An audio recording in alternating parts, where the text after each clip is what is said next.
നമ്മൾ സ്വർഗസ്ഥനായ എന്ന പ്രാർത്ഥന എല്ലാ ദിവസവും ചെല്ലാറുണ്ട്.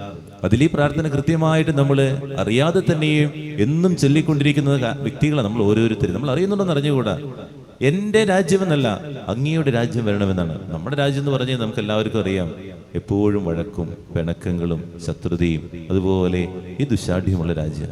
അതെല്ലാം നമ്മൾ എല്ലാ ദിവസവും പ്രാർത്ഥിക്കും. നമ്മൾ പ്രാർത്ഥിക്കുന്നത്രയേ ഉള്ളൂ, അങ്ങയുടെ രാജ്യം വരണമേ എന്ന്. സ്നേഹത്തിൻ്റെ ഒരു രാജ്യം എനിക്ക് സൃഷ്ടിക്കാൻ പറ്റുന്നുണ്ടോ ഈ രാജ്യത്ത് തിരുനാളിൽ?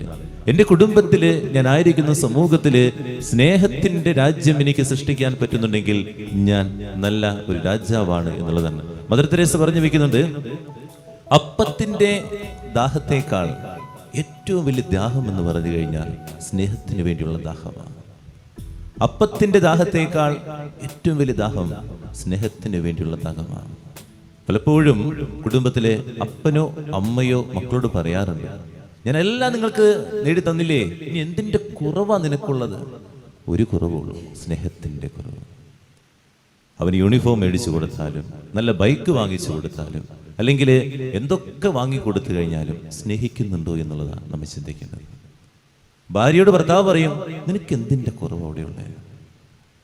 ഭാര്യ ഭർത്താവിനോട് പറയും, എല്ലാം ഞാൻ പാചകം ചെയ്ത് തന്നില്ലേ, എന്താണ് ഇവിടെ കുറവ്?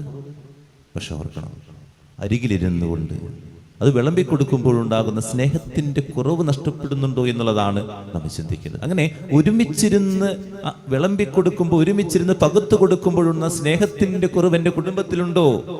അതുകൊണ്ടല്ലേ രാജ്യത്ത് നഷ്ടപ്പെടുന്നത്. വിക്ടർ ഹ്യൂഗോ പറയുന്നുണ്ട്, ഈ ഭൂമിയിൽ ഞാൻ സ്നേഹിക്കപ്പെടുന്നു എന്നുള്ളതാണ് ഏറ്റവും വലിയ സന്തോഷം. എത്രയോ പേര് ആത്മഹത്യ ചെയ്യുന്നു. നമ്മുടെ ഇടയിലൂടെ കുറേ പേര് ആത്മഹത്യ ചെയ്തു പോകുമ്പോൾ ആ വ്യക്തിയെ നമ്മൾ പഴിചാരും, എന്തിനാണ് ആത്മഹത്യ ചെയ്തേ? പക്ഷേ ആ വ്യക്തിയുടെ മനസ്സിലൊരു കാര്യം നമ്മൾ ചിന്തിക്കണം, ഞാൻ സ്നേഹിക്കപ്പെടുന്നില്ല എന്നുള്ള ചിന്ത വന്നതുകൊണ്ടാണ് ആൾ ആത്മഹത്യ ചെയ്തത്.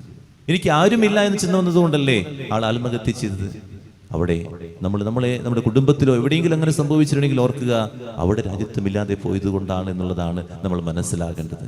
അവസാനമായിട്ട് മാർട്ടിൻ ലൂതർ കിങ് പറഞ്ഞു വെക്കുന്ന ഒരു ചിന്തയും കൂടി പറയുകയാണ്, നിന്റെ ജീവിതത്തില് എന്തെങ്കിലും ആരെങ്കിലും ഒരു ശത്രു ഉണ്ടെങ്കിൽ നീ ഓർത്തുകൊള്ളുക, നിനക്ക് സ്നേഹിക്കാൻ അറിയാത്തത് കൊണ്ടാണെന്ന് നീ മനസ്സിലാക്കണം. നിനക്ക് ആരെങ്കിലും ശത്രുവുണ്ട്, അമ്മായിമ്മ ശത്രുവാണ്, അമ്മായിപ്പന്റെ ശത്രുവാണ്, ഭർത്താവാണ്, അയലോക്കക്കാരന്റെ ശത്രുവാണ്, കൂടെയുള്ള സമൂഹത്തിൽ എൻ്റെ ശത്രുക്കളുണ്ട്, ഇഷ്ടംപോലെ ഉണ്ടെങ്കിൽ എണ്ണി നോക്കിക്കോ, ഇപ്പൊ തന്നെ എണ്ണി നോക്കിക്കോ. എനിക്ക് എൻ്റെ കർത്താവിനെ പോലെ സ്നേഹിക്കാൻ അറിയാത്തത് കൊണ്ടല്ലേ. സ്നേഹിക്കുന്നവർക്ക് ശത്രുക്കൾ ഉണ്ടാകില്ല. പ്രാർത്ഥിക്കാം, ധ്യാനിക്കാം.